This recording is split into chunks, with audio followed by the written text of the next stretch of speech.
Sweet. Okay. But then again, I'm like a strong, like, casual player. And there's nothing wrong with that. Okay, so now we are live. I'm going to keep it here again so we can look up cards. Yes. All right, so and I turned up the music a little bit, and I should probably go.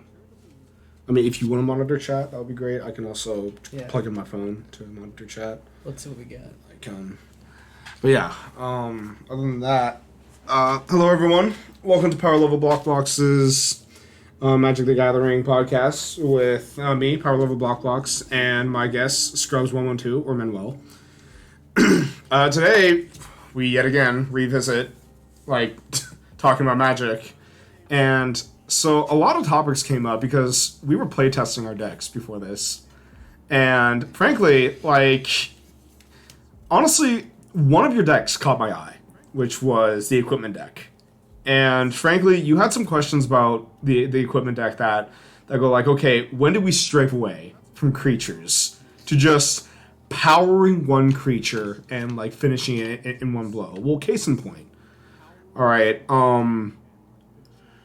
competitive Magic has always been about finishing the battle before your opponent can get set up. A good example is Death Shadow. I mean, yeah, that's a good point right there. I was thinking even Path to Exile, really. I put that in that equipment deck too. The other side of competitive is making sure your opponent doesn't get that fast win con. Hence all the removal, Path to Exile, Terminate, or the Assassin's Trophy. That's probably the biggest one right now. One of my favorites is Fatal Push. Oh yeah, which one's that one? It's actually? a 1-drop with a destroy target creature 2 or less, I believe. We can actually look it up. Right here. Is that for toughness or is that for power? That is for power. Okay, so Fatal. That's in your rack deck, isn't it? No, actually, I run Geth's Verdict. Oh, okay. Let's scroll down a bit. There we go. Destroy a target creature if it has mana 2 or less, and it has a Revolt.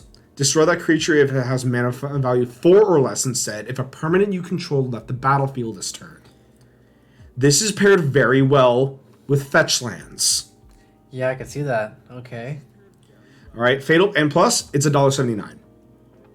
It's one of my all-time favorite removals, and it's really good if you set up around it. Uncommon for a reason. It's not too bad. Exactly. And yeah, that's what they're 2 parts to competitive, which is how fast can I finish off my opponent, and 2, if I can't finish off my opponent, how much can I stall them? Yeah. That's what makes up competitive. So the question is, should I outspeed my opponent or should I slow him down? You have to focus on one or the other in that aspect. Or if you want to find a balance, you're going to have to find some pricey cards that have high value. That can do both. Yeah. Case in point, Thoughtseize. Thoughtseize is a very good example of low mana value, very high very high costs in terms of what you get out of it. Amazing payoff. Exactly. You can probably even guess or predict what your opponent's going to be doing the next couple turns. I'm going to get my charger, but I'll honestly take this moment to talk about what you have in your equipment deck at the moment.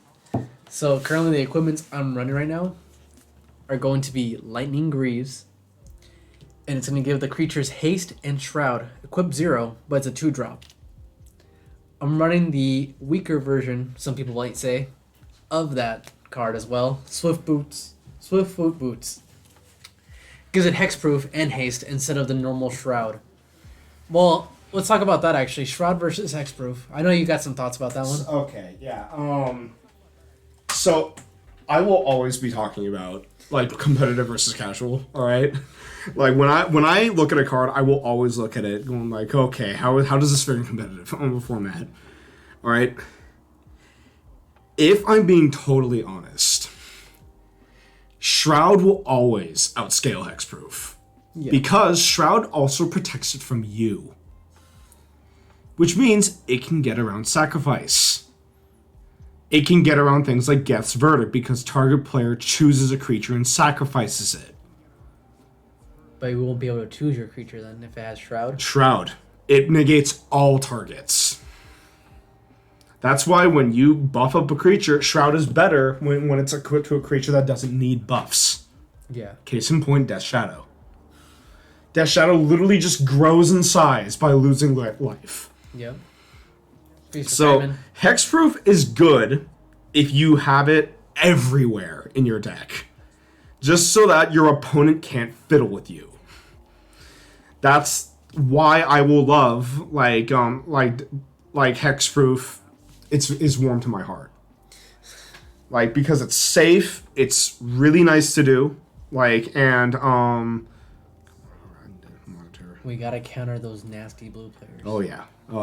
That's okay. There we go. Now I'm looking at chat. All right, because Hexproof will always be very safe, and will always be like, okay, it protects me from my opponent. I should be good for a lot of cases. That's why in your case, in your equipment deck, technically Swiftfoot Boots is the better option, because you're constantly targeting your creature with equipments and such. However, if you have like Lightning Greaves in there, equip your creature and then put Greaves onto it. Yep. That's why I have such respect for Fervent Champion, like in this case now, which honestly I didn't think too much of until like I started playing your deck and realizing how good it was. It has a lot of potential. Yeah, like just for that second ability. Oh, I'm sorry, third ability. Exactly, that third ability is really nice, and plus it having haste too is really nice. I think the fact that it has 3 different abilities for a 1-drop already makes it worth it. Yeah, and it's a rare. It's a rare. Gotcha. All right, yeah. I thought it was going to cost I thought it was a common for a moment, and then I go like, oh yeah, I saw the gold symbol. But yeah, imagine that right there. 3 less for each equip cost. For most, that's free. Yeah, exactly. Like, and you're running Pure Steel. Yeah, so it's going to be free at one point. Mm-hmm. Yeah, and with Sigarda's Aid and everything, you might have a decent deck on your hands. And plus, the thing is, if you start investing money into it, you're going to get stuff like Batterskull. Yes. And like what's a good one? The one that fetches like equipment and puts it into your hand, and you can like bypass equip cost by paying 2. Ooh, Stoneforge Mystic. Stoneforge Mystic. Okay. Which one's that one? Let's see. All right, let's look at Batterskull first. Hey there, Damien. Oh, not much. Batterskull should be in there if like you want to go full on equipment. It is a free 4/4 if you have Sigarda's Aid. I like that. Okay. Yeah, Living Weapon is really nice. And Stoneforge Mystic is probably one of the go-to equipment cards out there. The Phyrexians. I love that one. Yeah. You may search your library for an equipment card, reveal it, put it into your hand, and then tap it. You may put an equipment card from your hand onto the battlefield. For 2, you can put down a Batterskull. And then Sigarda's Aid makes it free. I see nothing wrong with this. Yeah. There's a reason why it's like a $30-$40 card. Jeez. So the thing with equipments is that they are meta. Like, they will never not have a place. The question is just which equipments to run then. Exactly. Like, there are several ways that you can run equipments. I think I have another 2 that are pretty similar in theory. Lockstone on Hammer and Basilisk Collar.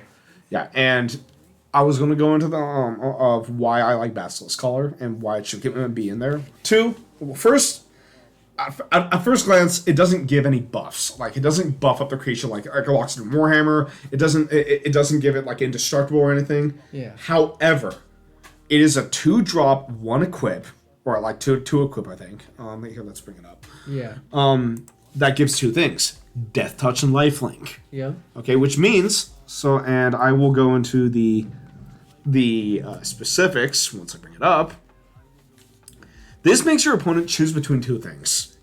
1, sacrifice a creature and block it if they don't have a first strike. Which, by the way, first strike is very rare. in competitive, unless Destructible they is are more common.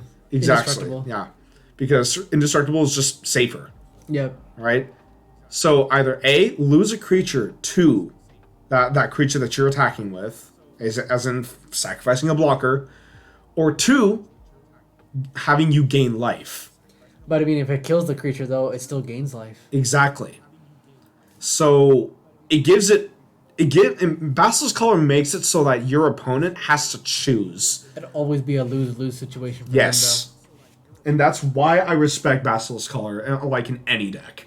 them, though. Okay. Even though it doesn't give any buffs and everything and such, there is one let's see, equipment that I think is absolutely worthless in terms of it's not Basilisk Color. What do you mean? Evasins. Everybody I think likes it's called. Lightning Spear. It's not color. I don't remember the name, but it basically gives hexproof, vigilance, and first strike. Hexproof, Vigilance, and First Strike. Wow. And it's like a 3-drop equip 2. So the reason why I don't really like it is because, okay, granted, it gets you hexproof, Yeah. and it gives you vigilance, and it gives you first strike. Okay. In only very, like, I guess, specific scenarios is that useful. Yeah, the mechanics for that right there seem pretty scattered. It's niche. Yeah. Well, the thing is that, and this is when I'll go into, you wanted to talk about mechanics and concepts. Mm-hmm. All right? Very select mechanics and concepts will have their place in competitive. You mentioned landfall. All right? My answer to that was a concept such mechanic will never not be like meta or like competitive. Even Enter the Dungeon will have its like place in modern, like maybe. All right. At some point, maybe. Like Enter the Dungeon will always have like little small like bonuses on the side that you will gain if you play something like that. If you're not playing Dungeon of the Mad Mage, I don't know what you're doing. Yeah, basically. And essentially, yeah, like when it comes to, I guess, mechanics, you have to ask yourself this. How much out of the mechanic that I'm trying to build around will it benefit me in the end? Rather than just, okay, it was a one-off.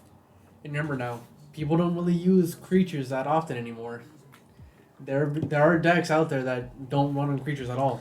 And this is what brings up like the sad story that is elves. Okay, like elves will always be one of my favorite goddamn archetypes, or like tribals. Sorry, I recently built a green stompy deck. You just went against it. Elves are fucking wonderful. I love them. All right, nothing will take that away. There is such a thing as having too much land with an elf deck. Exactly. I learned that out the hard way. Yeah, but let me make something really fucking clear. All right, elves are weak to anything that a sliver deck is weak to, which is destroy all creatures. Yeah. Guess how many decks and their mother are have actually like wraths or like token melting effects in their sideboard. You know, I even seen some suggestions for the Martial Coup for the equipment deck, which is why I got it on there. Just because it's a nice little bonus to have, just in the off chance you really need it. Exactly. Like destroy all effects will always be like if you want to talk about mechanics or like concepts and such, like wraths are going to always be meta in competitive. The ability to reset the board is powerful. The ability to say no is powerful. Hence blue. Why blue's played a lot in fucking like competitive and such. Is there really like a meta that, I mean, is there really like a mechanic that really triumphs above all of them though? So Besides I actually was talking to a friend of mine the other day. besides Infect? Besides Infect? Oh my god. So Infect will always be the mechanic that will win game one. If a decent enough opponent goes like, oh, you won with Infect, they will have a sideboard ready. In fact, we'll win game 1. They will lose game 2 and 3. A good sideboard would have an answer for that. Exactly. Yes. Like a good sideboard will have removal. A good sideboard will have taxes. Yes. And everything. Like because in fact we'll always probably rely on one creature. Being unblockable, like, being hexproof. And then buffing the fuck out of it. And like God. So it's probably better to block it actually. It's better to block it and we went over this.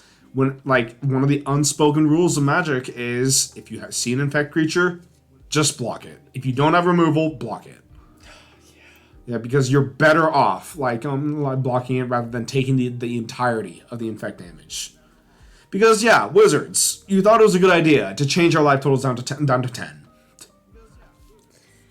That even goes true for a commander because it doesn't change. Why do you think I hate Skittles? By the way, I'm going to show you Skitherix. Oh my god, Skitherix is fucking stupid. The bane of my existence, actually for commander, will probably be Toxrill. Toxrill. Yeah. Go ahead and read Skitherix. So, has infect, it's in flying. It's a 5-cost commander though. But it's a 4/4 and it has an effect. So let's see what else it does. It has pay 1 black, it gains haste. One of the few black cards to have haste. So it's pretty unique on that aspect too. Mm-hmm. And then there's a regenerate right there for 2 black. So if it would die, it actually doesn't. Removal, bye-bye. You literally can only exile him. And if you're running him as your commander... Oh, yeah. It's never going to go away. When I say, if you're playing Skitherix as a commander, I am not playing against you. Like, you do not deserve my time. Like, no. I'm sorry. Like, and you said you wanted to look up a card. You said Bane of Your Existence? Yeah, it's called Toxrill. Let's see. Toxrill the Corrosive. Okay. It's a very nasty card, but it's very susceptible to removal. There we go. Okay, let's see. It looks like a Kaldheim creature. Okay. At the beginning of each end step, put a slime counter on each creature you control. Creatures you don't control get -1/-1 for each slime counter on them. Whenever a creature you don't control with a slime counter on it dies, create a... Interesting. So I was this close to putting it into the proliferation deck, but I realized that this is so easily removed. Imagine it. Because it's a legendary creature. It's 7/7. Yeah, it has a lot of toughness, but you can just board wipe it. There's no regeneration like there is with Skittles. Yeah. With Skitherix. Yeah, what I would recommend is just giving it like hexproof or shroud. Yeah. Like lightning greaves that shit. Oh yeah, that's where we come back to equipment. Yeah, that's what, and that's one thing I'll say about like. There will always be like these very specific like builds that will always have a place in competitive, no matter where they are. Equipment's being one of them. Artifacts will always be strong. Artifacts are strong. You can tell how much an archetype is like favored by the amount of hate it gets, as in like the removal, like naturalize, like destroy target artifacts, or like shatter. Shatter. Exactly. There is probably half of the removal in Magic is artifact hate, just because you can win the game with straight artifacts. Like my friend and I were discussing about like, oh, I should probably make a Colossus deck. A pure Colossus deck, and so it's possible. What does that run off then? Huh? It runs off of Microsynth Golem. Okay, yeah. Artifacts. And if all of your like artifacts have affinity, the more you play, the cheaper they are. Jeez. So you just go like, okay, Metalwork Colossus, Blightsteel, Darksteel. I mean, at that point, you could probably just throw down some Metalcraft in there. Yeah. Because, free is a good word. Remember, you can always make a deck your own, too. But, honestly... But that's why I say, like, your equipment deck is, like, is a really safe bet, just because there's so many avenues you can explore with it, just because equipments are honestly really strong right now. Like, Stoneforge Mystic will always have a place. Like, nothing will beat Stoneforge Mystic. It's just, She's two things in one. She fetches you an equipment, and then and if you have the mana to play it, she plays it that turn. Here's one thing about equipment decks. Why are they always red and white? It's because red and white have the best synergy with like equipments. Like white will always have the we are buffed by artifacts. We also give bonuses to artifacts. Yeah. Red will always have counter artifact like hate and everything. And plus red has the speed. Like so that actually leads into another point is we were talking about duo colored combinations earlier on today. Yeah. And I thought it would be nice to go over the themes of each and describe what their themes are and like what you can do with them. So let's start off with green paired with every color.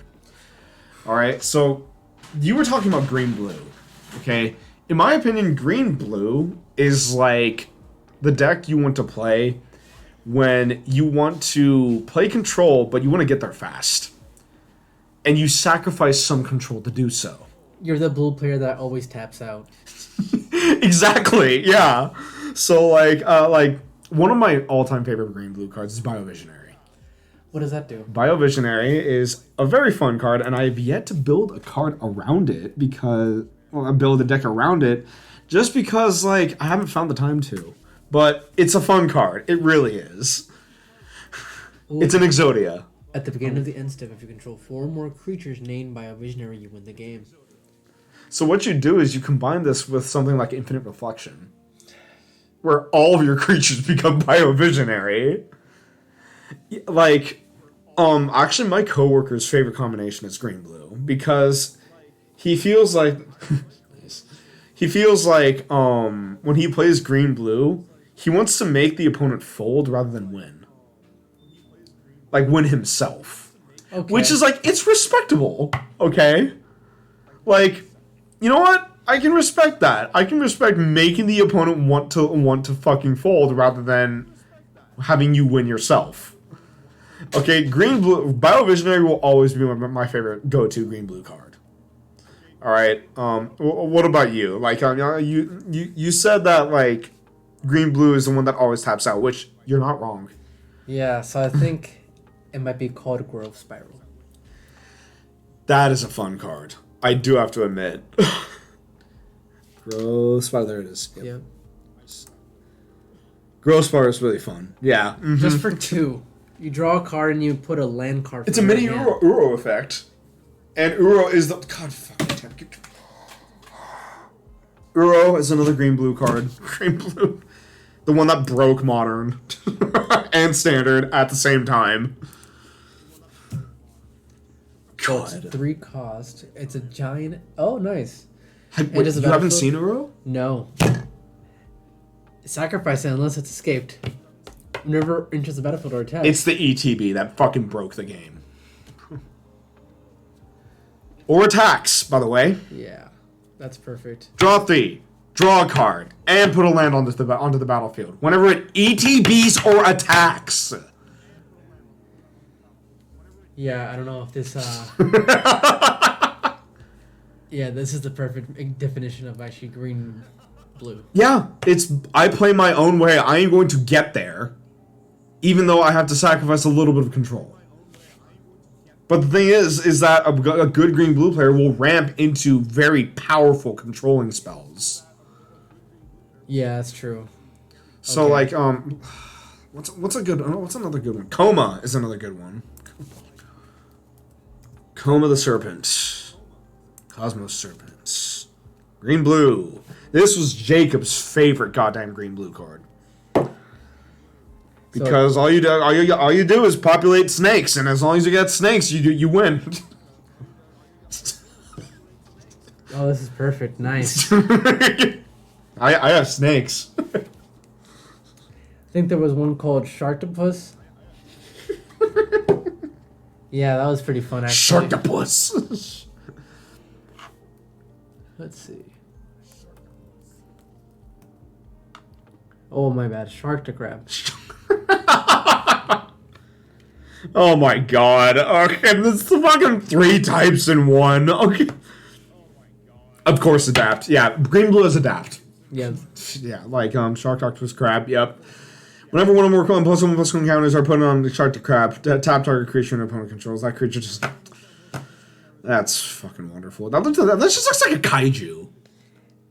I know. I was kind of thinking like if you could do this with an evolve or mutation. I mean, that would be That's perfect. wonderful. Yeah.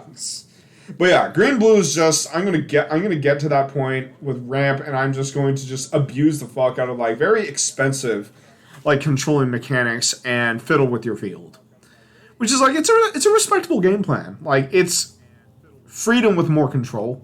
Yeah. Sorry, let me rephrase. It's control without guidelines. It always builds. Like you're always going to have the mana to do it, and you're always going to have spells and abilities to cast and everything with green blue. The one thing that I feel like green blue lacks is aggro. Now that actually brings me to what I wanted to talk about. Okay. One of my favorite combinations in colors, green red. Green red. Okay, let's go on to that one. So green red. Let's talk about Rhythm of the Night. That probably defines that perfectly.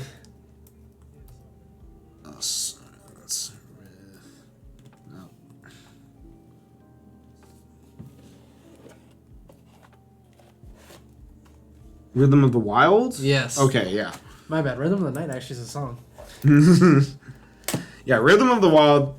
Honestly, so when you play this card, like I go like, okay, all right, sure, it's a nice. I feel like if built around, this could be exploited a lot. Very much. Just so. because Riot is honestly really good. Like it's a better. I guess in my opinion, it's a better Unleash. Yeah, Unleash was pretty cool, but they couldn't block anymore. Exactly. So you kind of lost one aspect of the creature altogether. Mm-hmm. You basically don't have a defender; you have an attacker now. While with creatures with Riot, it's +1/+1 or haste. In my opinion, that's better in every way. If you have creatures that have haste, and you do because you're running red, then you're fine. Exactly. So this brings up the point of green red. Green red is what you build when you want to be very aggressive early on, with creatures specifically. So that brings me back to this too. Actually, that was in the deck as well. Scuzzback Marauders. Aggro. This is aggro. And combined with Riot, it's like I honestly couldn't help but laugh at this combination when you introduced it to me, just because like I looked at the rulings afterwards. I went like, okay, what triggers first? Mm-hmm. Does it does like the -1/-1 trigger first, or does the +1/+1? And you were right. They cancel each other out because they come in at the same time. Yep. So it's like you can always choose gain +1/+1 counters and having Scuzzback Marauder. And that's funny. It's funny because it's pseudo indestructible. Yep. Because it's like I'm going to block. I'm gonna die, but I'm gonna come back though. It's always gonna have trample. Exactly, and it's a 5/2 for 5, which is really nice in my opinion. But like, I guess the one card that comes up when I think about green red is honestly Xenagos, the Reveler. Specifically the god. Oh, come on, no. God of Revels. One of my favorite all-time gods. Indestructible. It has typical god effects, as in if you don't have enough devotion, then he's not a creature.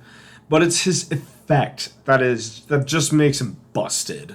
Gains haste and +X at the beginning of your combat on your turn, where X is the creature's power. So you basically buff a creature by its own power.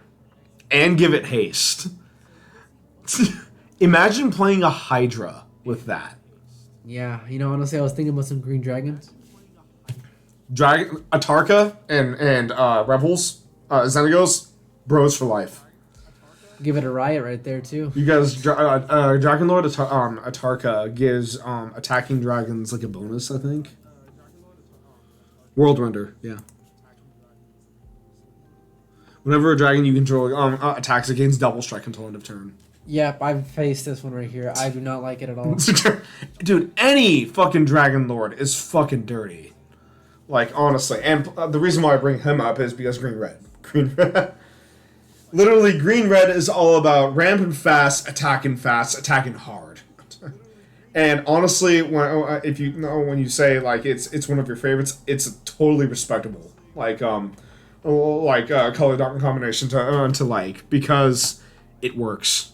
It just works. But one thing I think would probably beat it, green-black. Green-black. We're just going through like all the all the combinations with you. But yeah, green-black. I feel like green-black, and we talked about this in the car. Green-black is if you want to mess up your opponent's day really fast. Without relying too heavily on like the removal aspect, but it's getting into that mana pool just to fucking destroy your opponent's field. It reminds me of the card Retreat to Hagra. Go ahead and let's see, Retreat to Hagra, which is honestly like, it's a good base enchantment to like run in a mono black with just any deck run in black. It just to me, it screams out green-black, though. You know what I mean? Just because of the landfall effect. But then again, that's kind of like the theme of that time right there. I could totally see this working with like Animus Awakening. Yeah. So like, the thing I was going to mention with Retreat to Hagra is that usually the retreats are like minor bonuses when it comes to landfall, which is like, okay, it's not bad, okay, but at the same time, I'm not going to say it can't be abused. I would totally combine this with multiple landfall triggers. Yeah. You can always throw a Scoot Swarm in there. Scoot Swarm, or like creatures that bounce lands. Flicker lands. Azusa would be great in this sort of deck. Ooh, here's actually a good card that screams. Ooh, let's see. My bad. It screams out this color combination so well. It's called Undercity Uprising. Undercity Uprising. I don't think I've heard of that one before. Oh, there it is. Let's see it. No, there we go. Oh, there it is. Okay, so control gain death touch until end of turn. Then target creature you control fights. And it's from my favorite set. You already know I had to have it. Let's see. Guilds of Ravnica. Yeah. Oh yeah, that's a fun card. Just because, like, hey, all my creatures gain death touch. Hey, you want to fight one of those creatures? Too bad, you don't get a say. You don't get. What I like doing with that would be like something like a 1/1 indestructible. Yeah. And then give you an like death touch. It's like, hey, fight it. Make it a stuffy doll. When you talked about Stuffy Doll and like how you wanted to build around it, I couldn't help but like fucking like cackle, like fucking like a maniac, just because Stuffy Doll is a totally abusable card. I feel like Stuffy Doll and Brash Taunter together would be amazing. Yep. And what you do is one of my favorite combinations to Stuffy Doll and Brash Taunter is Blasphemous Act. Oh, it deals 13 damage to all each creature. If you have one Stuffy Doll and one Brash Taunter on the field, that's 26 damage. That's 26 damage to anything. Responses? That's essentially. Hell, if you have multiple on the field, it's like. Yeah, if you have a full playset of any of them, one of those, that's perfect right there. Mm-hmm. Like, even if you had done, like, say, a Mirror March, so you can have, like, 2 more. Mm-hmm. Oh, that's perfect. There's many ways you can go about this. Another one is a fun combination my friend brought up is Mechanized Production with Stuffy Doll.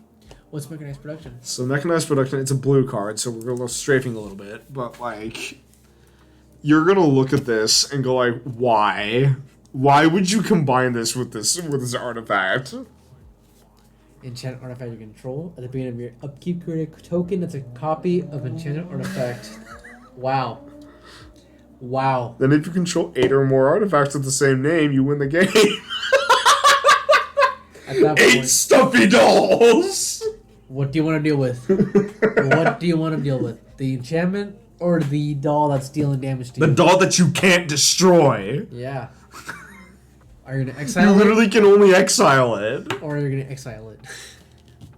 Or I guess sacrifice that gets around it too. But like, yeah, mechanized production and stuffy dolls are a really funny combination. But yeah, green black is honestly just about one of the cards that I bring up with green black is Assassin's Trophy, which is in my opinion the best green black removal in meta in competitive at this time, other than Abrupt Decay. It's a solid. It's a solid better two. path to exile in my opinion. Yep. Just like, hey, like instead of exile, yes, it's destroy, but it's also, hey, it's a 2-drop destroy target permanent. Choose Which whatever means, you want. yeah, it's actually, hey, that's a really nice dual land you got there. You can nuke it. You can get a basic land though. I've noticed you had only plains but no mountains and that one dual land. It would be a shame if it just Something were to happen to it. poof and gone. Yeah, like this in Ghost Quarter, like go hand in hand. Which one's Ghost Quarter? Ghost Quarter is the land that I added in Ginger Texas deck recently. Come on, I know it's in there. There we go. Literally every competitive deck probably runs Ghost Quarter as like a sideboard. Wow, that's perfect. Mm-hmm. I like that. Okay. And it's an uncommon. It costs like $1.50. It's a land. Yeah. It's a land that does that. It's actually funny because like this is the card that absolutely fucks over my Jin deck. Because I rely on Nykthos. Remember? Yep. Ghost Quarter goes like, hey, Nykthos turns into a blue. I go like, oh, that's great. What I wanted. That's not something I wanted at all. But like, yeah, green black. In my opinion, like, Vraska kind of embodies it. yeah, exactly. Yeah, Vraska, like any Vraska, honestly. I like the one that puts down 3 assassins. I think it's the unseen. Unseen. Yeah. Let's see. Yeah, 3/1/1 black. Just like, hey, by the way, don't let these touch you. I'm a big fan of the Relic Seeker, actually. Relic Seeker. Yeah, I'll look it up real quick. So let's look at, that's the ult right there, is create 3/1/1 black. So you know what a fun card to combine with that ult is? Which one is? Oh, it's going to probably be from the Hidden and Quitted deck, isn't it? Creatures you have skulls. Yep. And they can't be blocked by creatures with greater power. Oh yeah, you have a 13/13? I don't care. It's just gonna, sneak behind the sidelines. And I'm just gonna win the game by touching you. Sorry, I'm gonna make you lose the game. Lose And then, the yeah. Yeah, Vraska Relic Seeker is the one that you run, I think. Yes. Oh yeah, you took a liking to Vraska ever since I gave you that deck, I think. Yes, I love Vraska. Mm-hmm. Let's see, target player with a still left becomes 1 and then gut shot. Gut shot. Yep, that perfect ult right there. Only 4. But it's only going to be 2 plus 2s, actually. I once saw a very hilarious combo with Vraska Relic Seeker that ran with Death Shadow. Because it said target player's life total becomes 1. So when you combine that with your own life total and you have 4 Death Shadows on the field... Yeah, you can really mess up some players with that. Jeez. And you just attack all at once with Death Shadows. By the way, so I keep talking about Death Shadow. I might as well bring it up. One of the most exploited cards.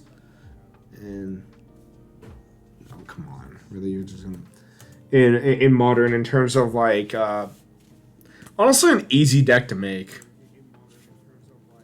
1.1313 -X, where X is your life total.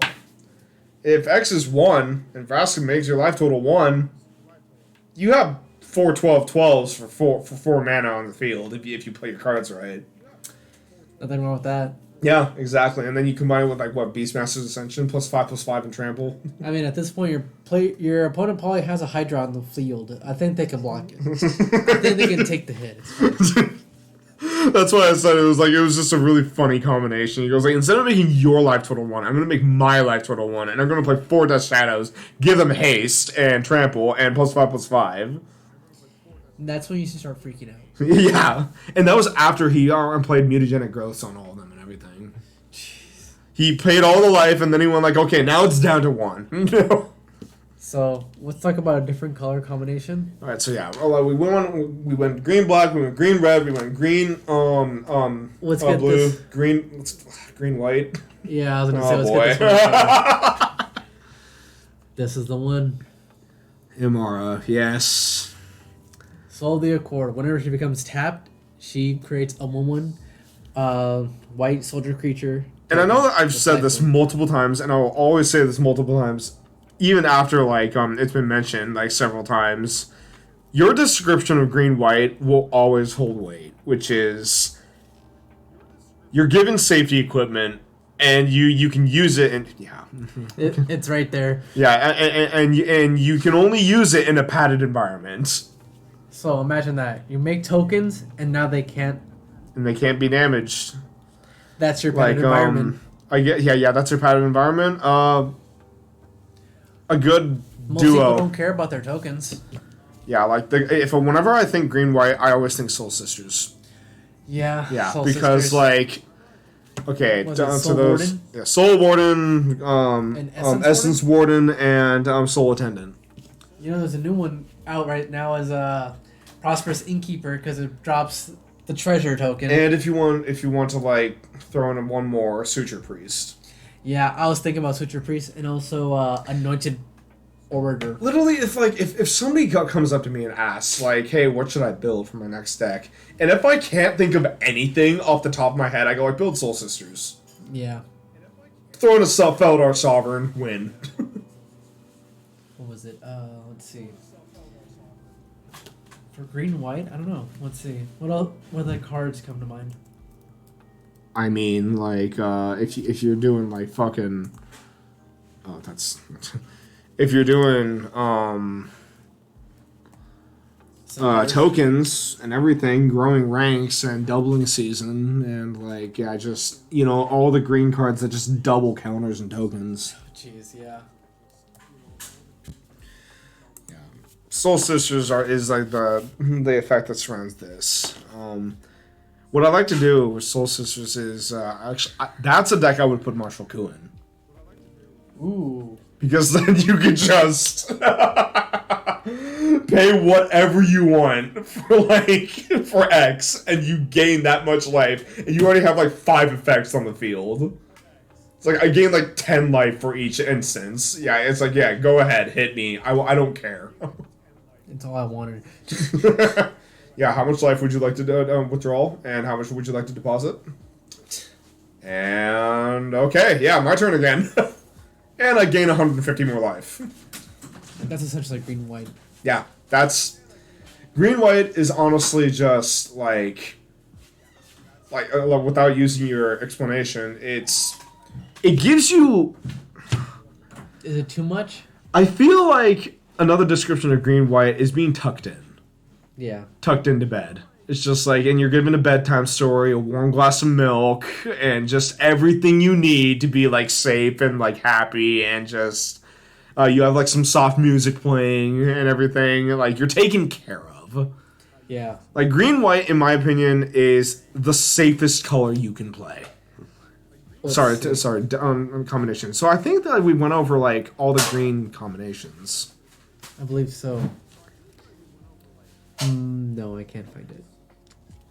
But yeah, it was a centaur that basically gives every player 4 HP. It's a green white. That doesn't sound fun at all.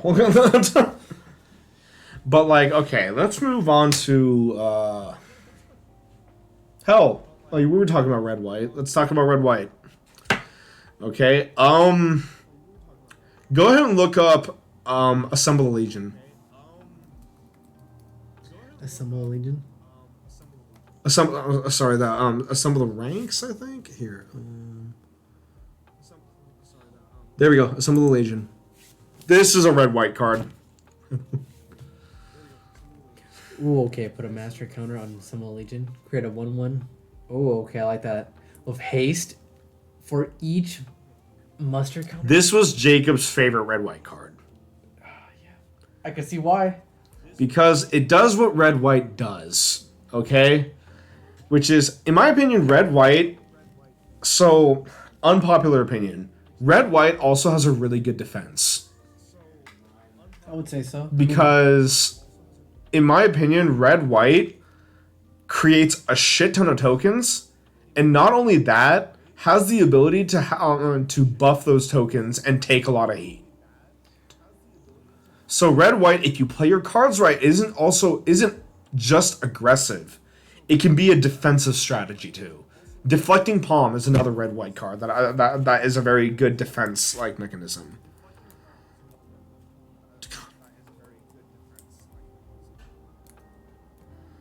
Deflecting Palm. There we go. The next time a source of your choice would deal damage to you this turn, prevent that damage. If damage is prevented this way, Deflecting Palm deals that much damage to the source's controller. I love that. That's perfect. So... The No You card. If you think about it, this gets around Brash Taunter.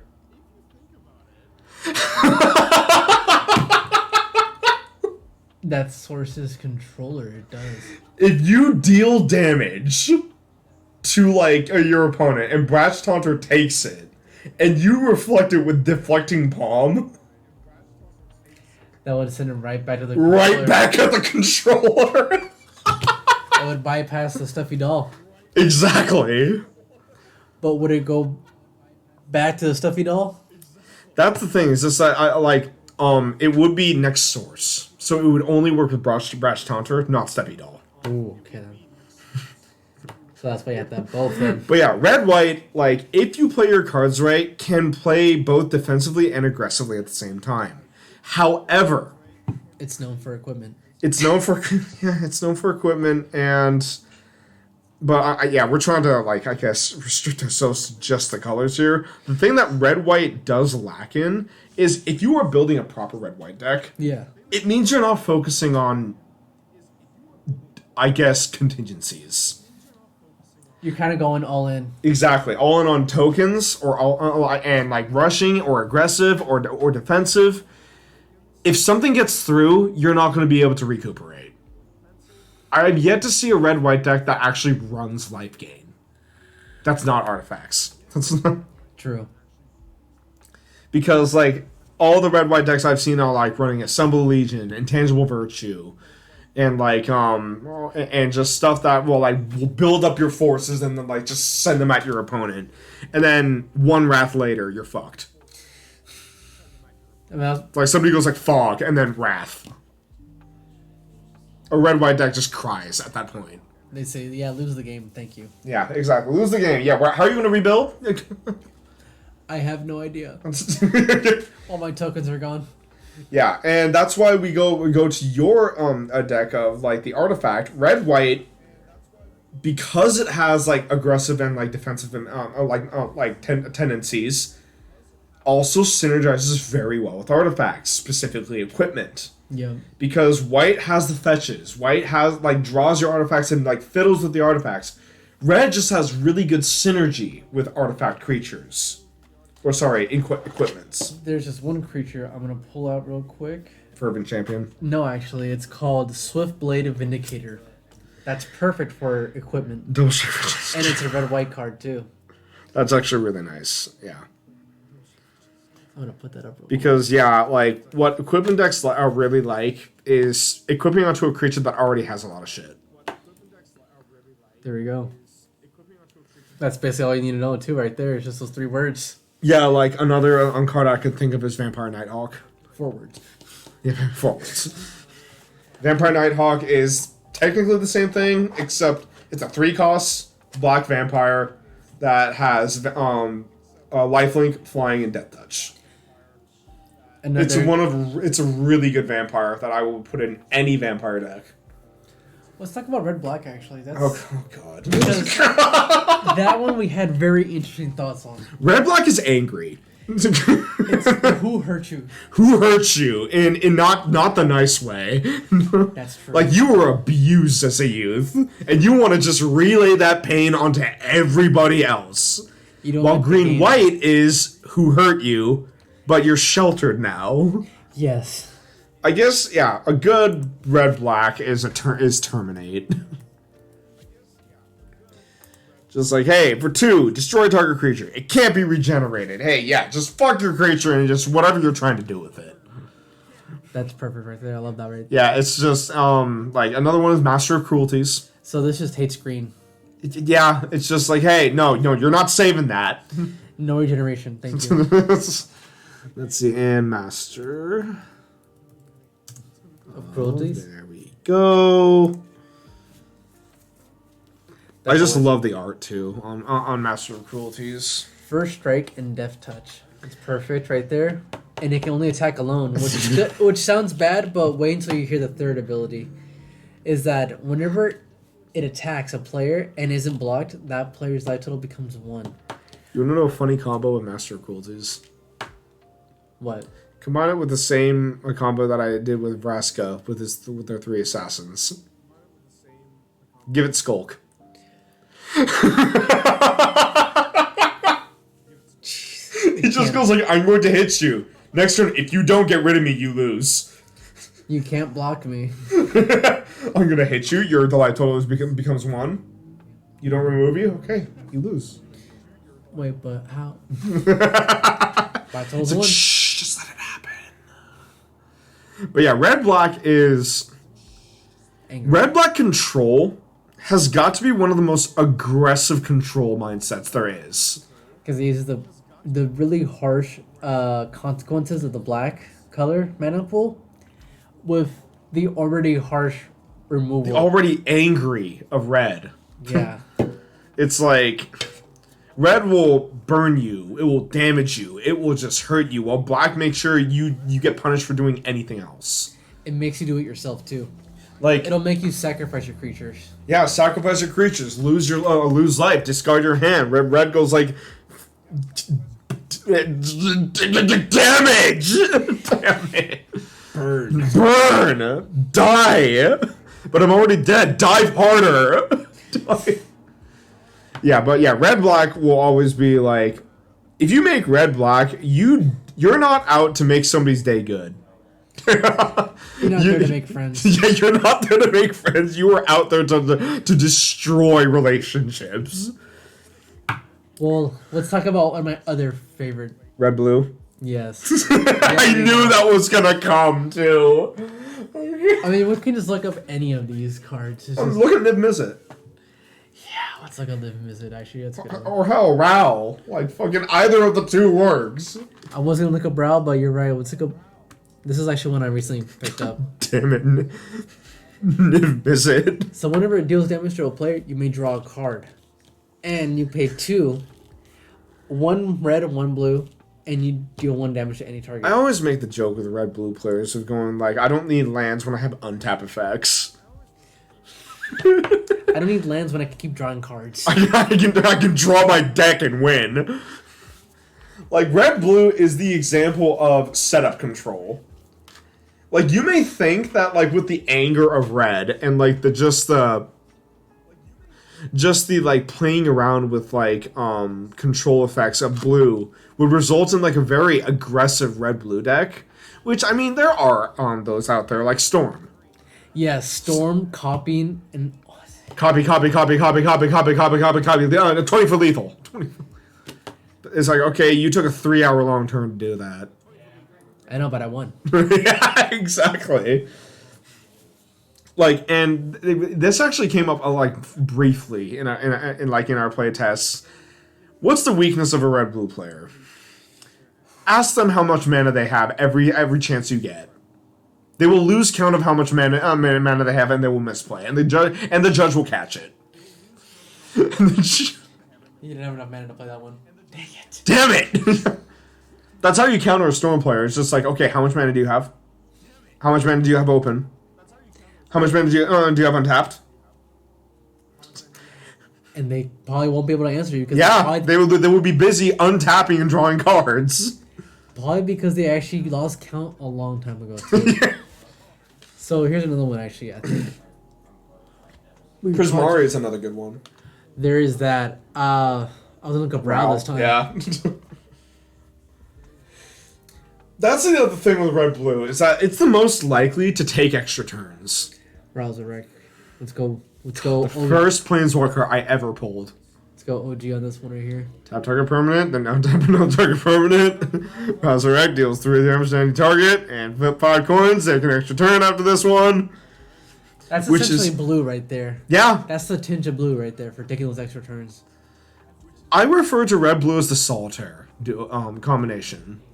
Because, like, if you're playing red blue, you're not going to be taking a short turn. You're eventually going to be playing by yourself. Yeah, you're going to be playing your game. Red blue eggs. God, I cannot think of any other better combination like deck example.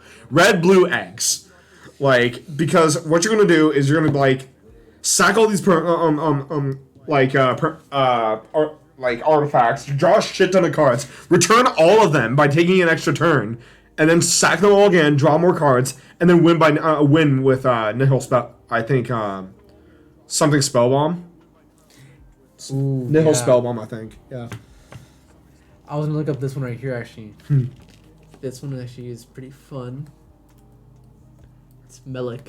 Oh my god, yes, you got him recently too. He's the weird wizard. Yep. Play with the top of your library revealed. You may cast instant and sorcery spells from the top of the library. Whenever you cast an instant and sorcery spell, copy it, and you may choose new targets for the copy. So that's essentially red-blue right there. It always wants to make. There's a really funny deck that I saw with Melik. It ran 2 creatures in total, Melik included. Melik and Laboratory Maniac. Which one's Laboratory Maniac? Laboratory Maniac is the one that says. I mean, it's just pretty self-explanatory. If you would draw a card while your library has no cards in it, you win the game instead. It ran Melik and Laboratory Maniac. Guess what the rest of the fucking cards were? What? Draw spells. Really? Draw spells and untap effects. Jeez. I'm trying to find, what is it, Trixidophile? Triskophile, yes, that TRI. TRI, yeah. There we go. Triskaidekaphile. I swear to God, blue has the most, like, Exodia features. Hedron Alignment is another good one.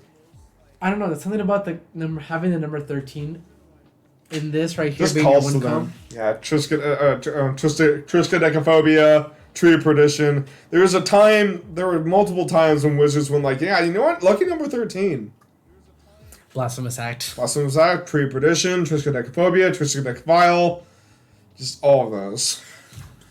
Yeah, like, yeah, red-blue is, I will admit, is the most fun out of all the duos. When you make a red-blue deck, you are going to be having fun regardless of, like, what you're playing. That's true. Like, Gutter Snipe will always be a good one to, like, build around. Goblin Electromancer, like, just reducing your instants and sorcery spells by God knows how many. Dealing damage to your opponent by casting instants and sorceries. Like, yeah, red and blue is the instant and sorcery. Like a duo. It embodies it in, like, the Prismari. So right? well. Yeah, it's just... That's why they were made like that. So we went over red-blue. We went over, not red-black. We went over red-white, red-green. So we're pretty much done with red. Let's move on to blue. Yeah. We already went over blue-green. Let's talk about blue-white. Blue-white. So, okay. I have to bring up Supreme Verdict because, honestly, Supreme Verdict is a very good example of, like, blue-white. But, by the way, you can't counter this Wrath. Destroy creatures and can't be countered. Okay, that's perfect. Blue-white is the ultimate control colors. You know, I'm not going to deny that. Because, think about it. Blue has the interruption. White has the defense. White also has the lockdown. Let's talk about Urion. fucking Yorion. Okay. Yeah, Yorion.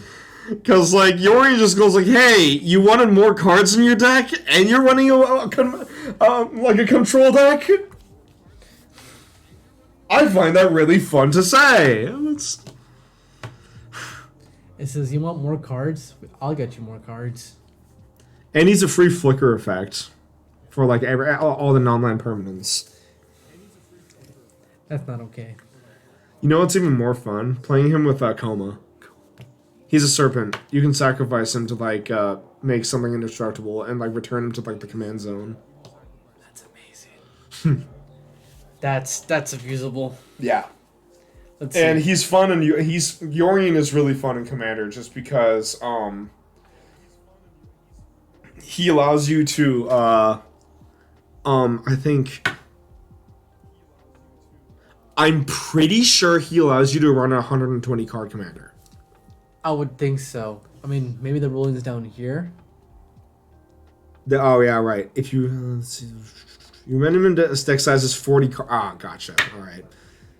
Commander variant requires exactly 100 cards, so Yorion can never be your. That's sad. Oh, that's really sad. Wonder how much it costs. Yorion? I don't think it costs that much. He's no Lutri. Because that's a limitation right there for sure. Yeah, no, yeah, Yorion... Dude, Yorion's used in Modern. He's used the fuck out of in Modern. I mean, why would you not? He gives though? you 20 extra cards. Yep, Ishai, yep. Whenever an opponent casts a spell, put a 1/1 counter on this creature right here. Then you have a partner. Yeah, just... The duo of Azorius is just really good, in my opinion. Like, Oh, what's another good one? What's it? Oh, Brago! Brago's great. King Eternal. Let's go. Let's see. Spirit Noble. So whenever it deals combat damage to a player, exile any number of target non-permanents you control, then return those... Ooh, nice flicker effect. Okay. So What if you have a Conjurer's Closet on the field? you keep bouncing. What people like to do with Brago is they have a bunch of enchantments that, like, exile upon ETB, and then they will attack with Brago. They will temporarily come up, and then they will come back down. In the rulings of stacking, Yeah. okay, that aura / equipment or something never left the field. Because it's still that same one. So, cards like Fiend Hunter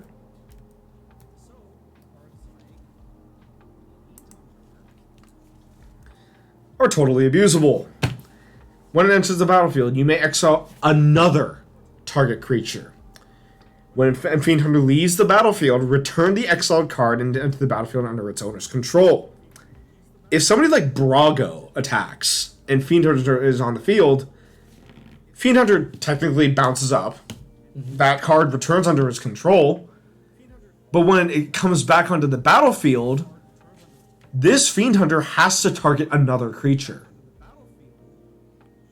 The original creature that Fiend Hunter targeted never, is now gone forever. Wow. That's the fun of Brago, or that's the fun of blue-white. You exile things forever, and they can't get them back. That's blue-white right there. That blue-white makes it so that you can't play the game, and the white part of...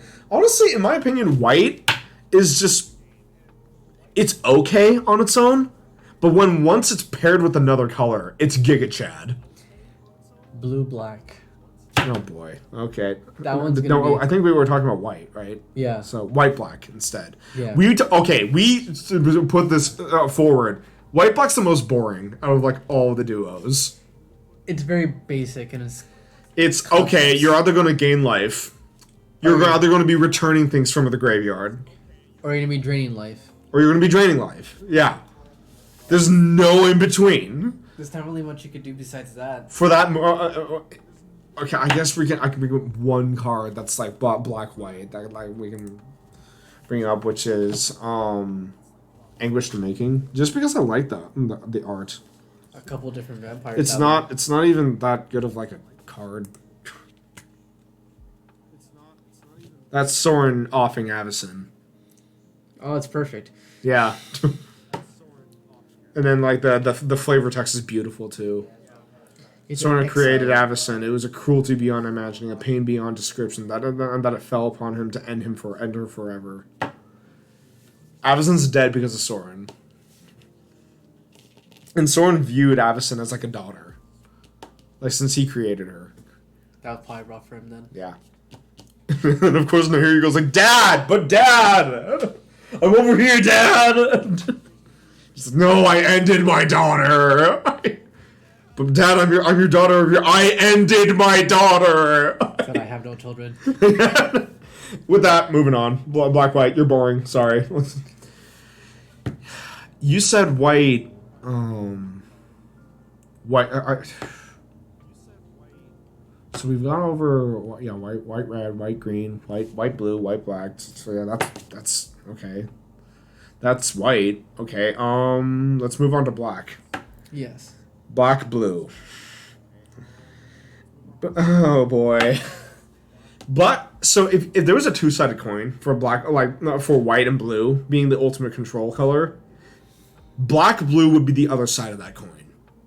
I can see that. Because black blue makes it so that, oh yeah, instead of controlling the entire game and like everything you hold dear, I'm going to make sure you lose. Rather than defend my own field, and lock you down, I'm going to make sure you suffer and like and lose like hard. It's almost at whatever cost. Mm-hmm. Because like, you have a lot of zombies that deal with decayed. Still, they don't block, but they always can. I think attack. Abrupt Decay is black blue. Yep. No, that's black green. Never mind. Okay, that was the other black green removal that I was going to talk about. Destroy target non-land permanent with mana 3 value or less. Can't be countered. Can't be countered. Black blue. Scarab God. Scarab God is a good example. That's like the perfect one right there. Oh, fine.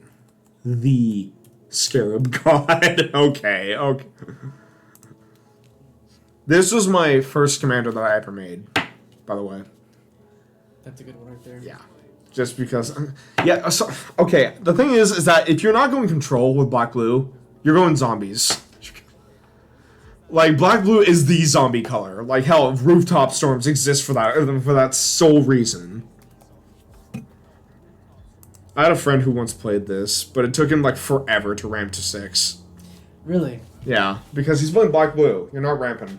That's true. And once you get to rooftop storm, you're gonna play your deck. It's like zombie, zombie, zombie, zombie, zombie. I win. You keep playing the Lich. Fucking Micaeus is a good example of like black blue actually. Micaeus the Unhallowed, or I mean, okay, I guess he's mono black. Okay. Oh, that's a good one. Yeah, Intimidate's always nice. He's the fucking zombie that I was talking about. That like it's like okay, you look me dead in the eye and say zombies don't have a place. Yeah, Micaeus is the fucking zombie overlord. Whenever human deals damage to you, destroy it. And then his secondary effect is just downright dirty. Other non-human creatures you control get +1/+1 and have Undying.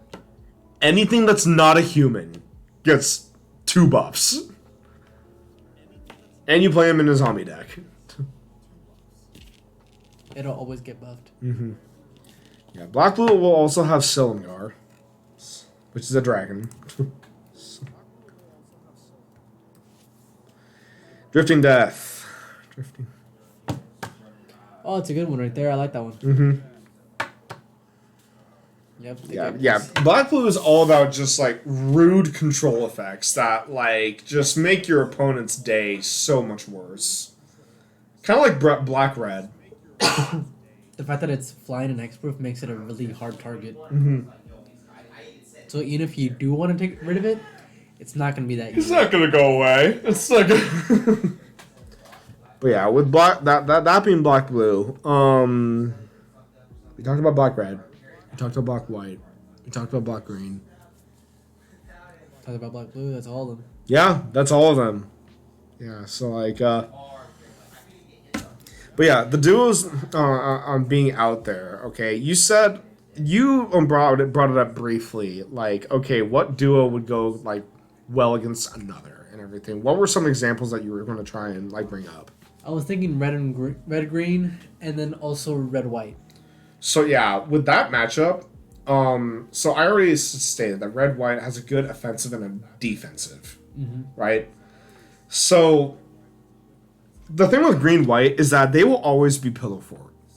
They will always have a pillow fort strategy. They will always have a defensive strategy like ready for for when you try and attack them.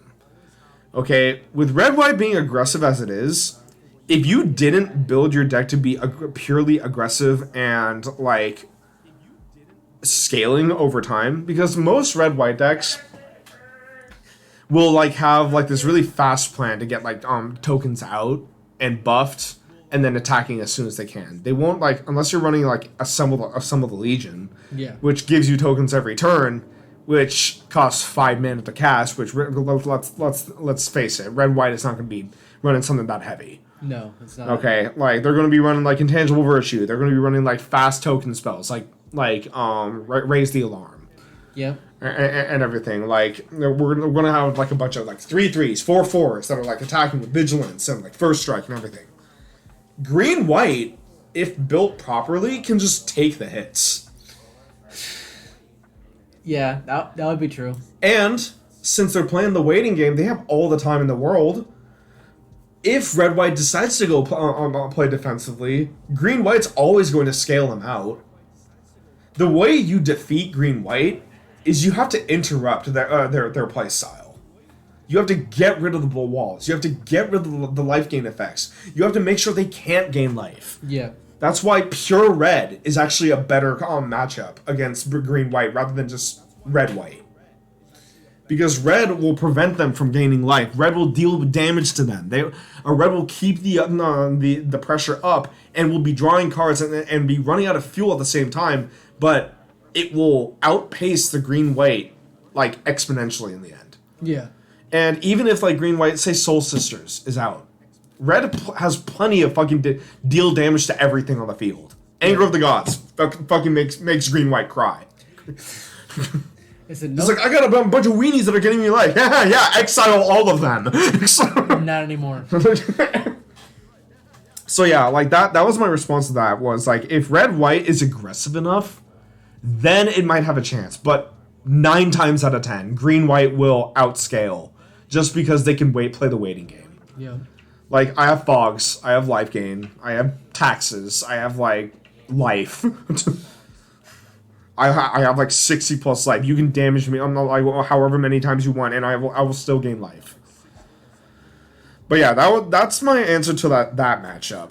Just because, like, don't get me wrong, I love red white. All right, red white's a really strong combination. I respect it, but at the same time, like, you need to take them out fast if you're playing red white. An aggressive color. Mm-hmm. That's an aggressive color. If you let a game progress, or prolong as red white, then you're in for a rough time. Yeah, you got a good point there, though. Yeah. And okay, so what was another like matchup you thought that was crossing your mind? I was thinking more like, well, now that we talked about it for a little bit, probably like, yeah, blue black actually. Blue black versus. I don't know. What do you think would be a good matchup against it? In my opinion, blue black versus white blue is always funny. 2 vastly controlling colors against each other. They say no, don't do that. No, don't do that. Like, so one really funny thing that will happen with like a matchup like that is it's always funny when one side casts a spell. Who can counter who faster? Exactly. Or better.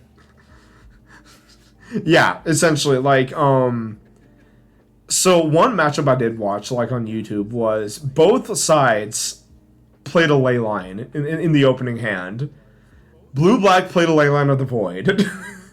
White blue played a Leyline of Sanctity. Yeah. So it's just like, okay, first of all, you don't have a graveyard. Well, hey, you can't counter me with spells. Target me with spells.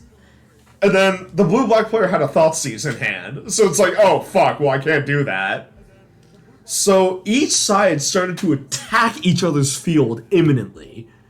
Like, blue-white had Cyclonic Rift. Yeah.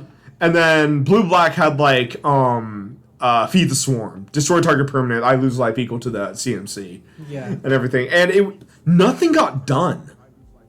It was just, hey, I take out your field. Okay, well, I take out yours. I build up my field. I stop it. I counter it. I counter your counter. It's just, yeah, nothing gets done. And that's why I say it's a really funny matchup. Whenever it's a blue-white versus blue-black. Because both are running blue, and one's running defense, while one's running aggro. And they're both running control. Yeah. Which is really fucking funny. Like, yeah, it's just, oh my god, like, at that point, I guess the answer to who wins that interaction is, it's a skill matchup. Who can look out for the target plays that are, like, important and game-winning in the end. Yeah. So, like, say somebody, like, and plus, it's also a lot of watching lands. Mm-hmm. Because you're playing both control colors. If somebody has open mana, you can't play anything. It's always going to be an open invitation to get countered. Exactly. So like people were this matchup, like it lasted like an hour and a half. And it was honestly like it got boring after like the first 30 minutes because like everybody was just both of them were just like, "Oh, okay, pass." All right, I play land pass. All right, pass. Play something. Pass. I play something. I counter it. Okay, I counter that counter. I counter the counter. Okay, I counter that, and one side would run out of mana, and then finally resolve the spell. It's like, yeah, so, although fun, it's a boring matchup. Blue-white, blue-black. But, like, I guess a good, like, in my opinion, another fun matchup is green-red versus blue-red. Both are fast in their own regard. Yes. Yeah, that's true. Because, like, okay, the green-red player is going to go like, okay, mana, and creature, while the red-blue goes like, untap. Bounce all your creatures. Bounce all your creatures, and I'm going to continue playing my game over here. Good thing they were only tokens. Yeah. God, if I may make it like a little tangent of like, can we just talk about lore base? How tokens don't even like. So, okay. If you think about it, tokens are like summoned creatures. Yes. Alright? If you're a planeswalker and you play like a spell that summons like tokens, then you're basically summoning creatures to your side. If we relay that back to how the game works, if you bounce a token, what happens to it? It just goes away. It goes away. How do you think that looks in real life Magic? Where like you're going against like a blue mage and you're like a green mage summoning tokens, and like the blue mage goes like unsummon. It would either just disappear in another like a poof of smoke, or get launched right into the air. I picture like, the latter, where it's just like a token jumps onto a trampoline, launches itself, and it doesn't come back. But I think, yeah, the first one that you explained, the poof into smoke, which is more relatable. It just probably just vanishes. I just had to like consider that. Just like, wait, how would that look? That would mean when they get summoned, they would come down first. Exactly, they would come down from the heavens like whoosh, like Yu-Gi-Oh style, like whoosh, in like a pillar of light. And like, so yeah, I just had to look at that like and like consider that as a tangent. But yeah, green, red, blue is always really funny to watch because like each is playing their own game. Yeah. Like green, red is trying to ramp as hard as they fucking possibly can, while green blue is just trying to stall them. You're like, dude, let me play my game. Let me play my game. It's like, what? It's like, stop doing that. It's like I play Terra Somber. Okay, I try to attack with Terra Somber. No, bounce it back to your hand. It's like, god damn it! Now I have to cast it again. And then the green blue is just like drawing extra cards and and storming out. Let's see, but I do have to go actually now. All right, yeah, we can go ahead and wrap up. Well, this is educating our podcast, and I we'll have to come up with some more topics for the next time. In that case, thank you very much for anybody listening.